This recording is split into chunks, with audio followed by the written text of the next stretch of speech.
tarde, sou Felipe, vou apresentar para vocês a minha iniciação científica, que tem como título Cuidado de Si na Atualidade, pensando a relação mente-corpo-sociedade.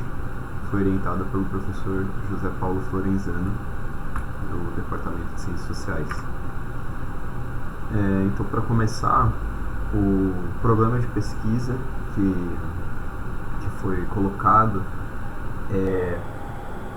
seria tentar entender se a prática do cuidado de si estaria presente em algumas modalidades esportivas, mais especificamente em 3 modalidades: o boxe, o kung fu e a musculação. Então, para contextualizar um pouco, o cuidado de si é uma prática da Grécia Antiga, dos primeiros anos do Império Romano, da linha filosófica do estoicismo.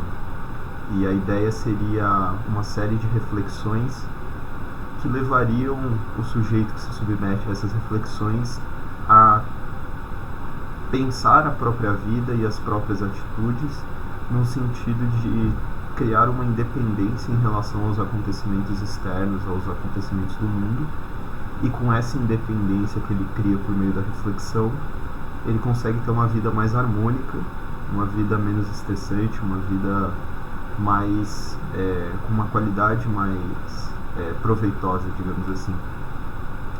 E então eu queria pensar, na pesquisa, se é possível de existir esse efeito que as práticas de reflexão do cuidado de si almejavam, só que especificamente com as práticas esportivas colocadas aqui, o boxe, o kung fu e a musculação. E então o objetivo foi justamente comparar o conceito do cuidado de si dos estoicos com as práticas analisadas e os efeitos dessas práticas nos praticantes. A relevância desse tema é para entender o autocuidado estoico na contemporaneidade, porque,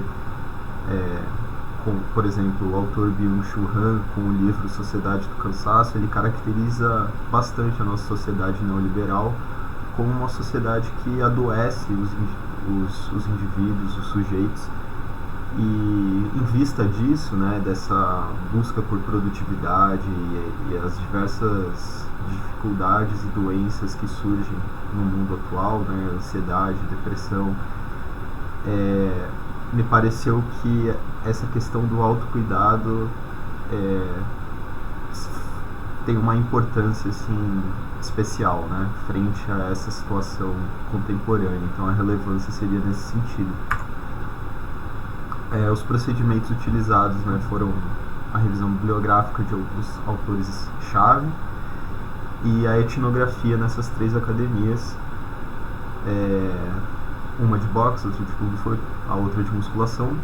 E eu também realizei uma entrevista, especificamente com o professor de kung fu, e um questionário que eu apliquei para praticantes das 3 modalidades, e alguns conceitos-chave que eu utilizei foram esses aqui que estão na tela, o cuidado de si, a sociedade do cansaço, a farmacologia de si, que é de um autor chamado David Le Breton, e o conceito de neoliberalismo, que eu usei a obra do Dardot e do Laval.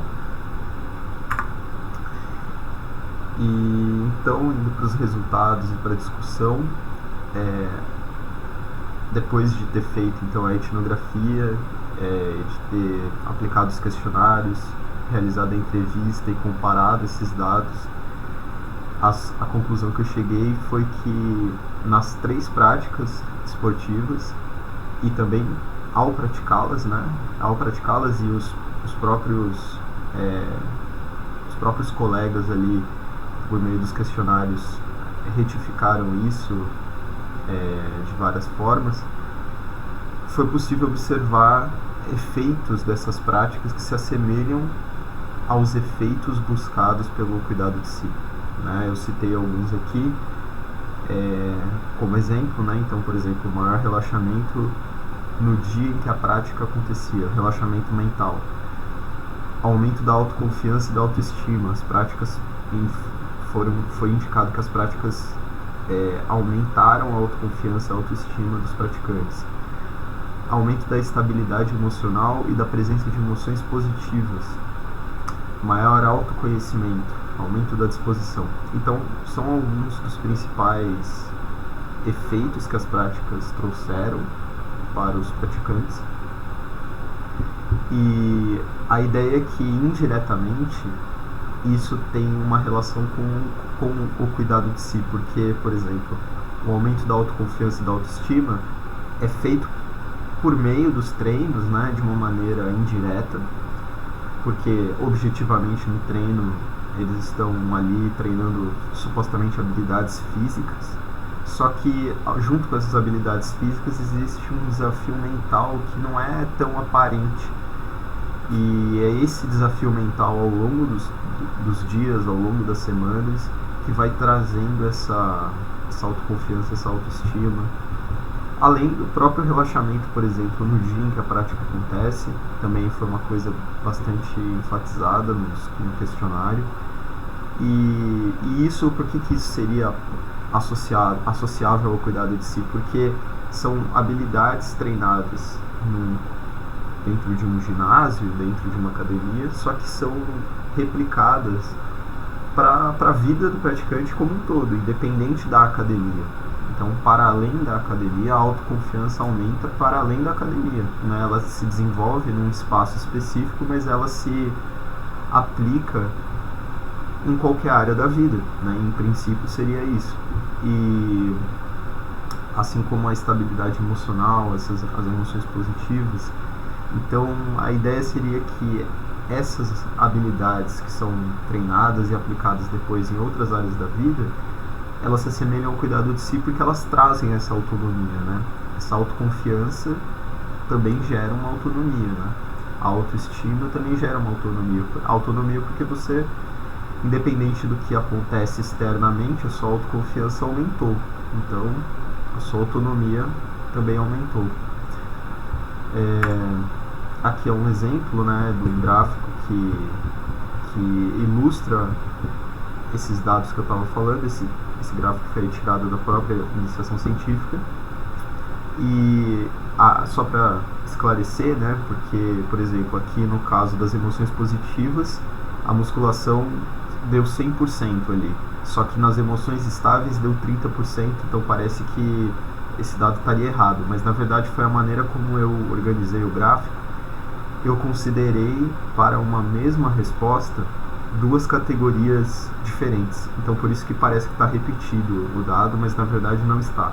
É só que por exemplo, todos os participantes da musculação que responderam o questionário falaram que existem emoções positivas, perceberam emoções positivas com a prática, com o treino. Só que 30% desses 100% também falaram que houve uma maior estabilidade emocional. Então eu computei o dado nas duas variáveis, por isso que aparece como repetido. E eu fiz isso para todas as modalidades, né? Então aqui esses gráficos exemplificam isso que eu estava dizendo no slide anterior. E outro aspecto que reforça o autocuidado são os objetivos, especificamente dos praticantes. Então, não só o efeito que eles buscam, mas o objetivo que eles têm conscientemente com as práticas também se assemelha ao autocuidado estoico, porque, por exemplo, os dois principais objetivos são o autoconhecimento e o autodesenvolvimento. E o autoconhecimento também tem tudo a ver com o cuidado de si, né? Conhecer as próprias emoções conhecer a si mesmo para poder se compreender-se e conseguir operar melhor no mundo em que se vive, né? E o autodesenvolvimento está bastante associado a melhorar dentro da prática, o que por um lado pode ser considerado também como associado ao cuidado de si, se pensar a prática como trabalhar as emoções, trabalhar os medos, etc. Mas também pode ser pensado como um desenvolvimento da cultura do desempenho, né? De ficar melhor, de ser o melhor. Então dá para pensar nesses dois caminhos. Esse gráfico aqui ilustra essa análise que eu estava fazendo. Então, as 3 principais categorias sobre a pergunta qual tem sido o impacto mais importante dessa prática na sua vida foram o autoconhecimento, a saúde e o autodesenvolvimento. E com destaque, então, para o autodesenvolvimento, né?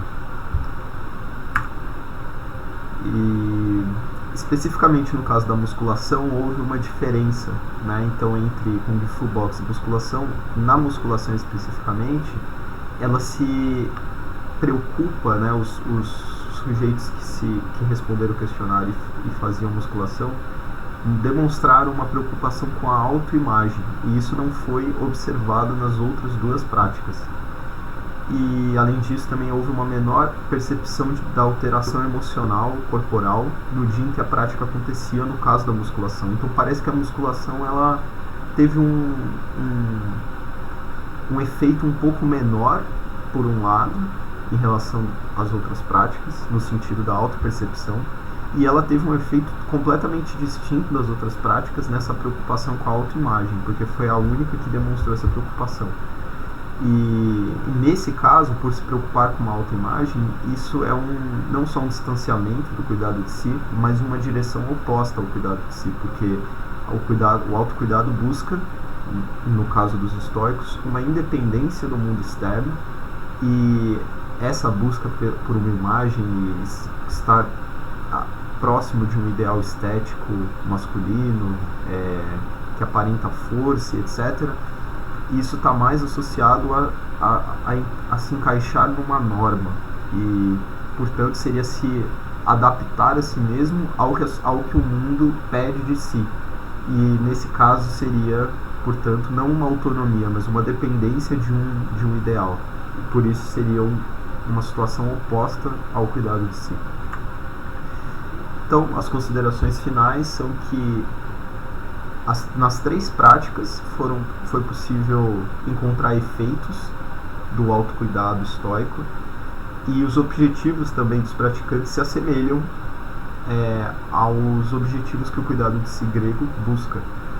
Agora, especificamente na prática da musculação, houve essa diferença em relação à autoimagem, que vai no sentido contrário ao autocuidado do estoicismo.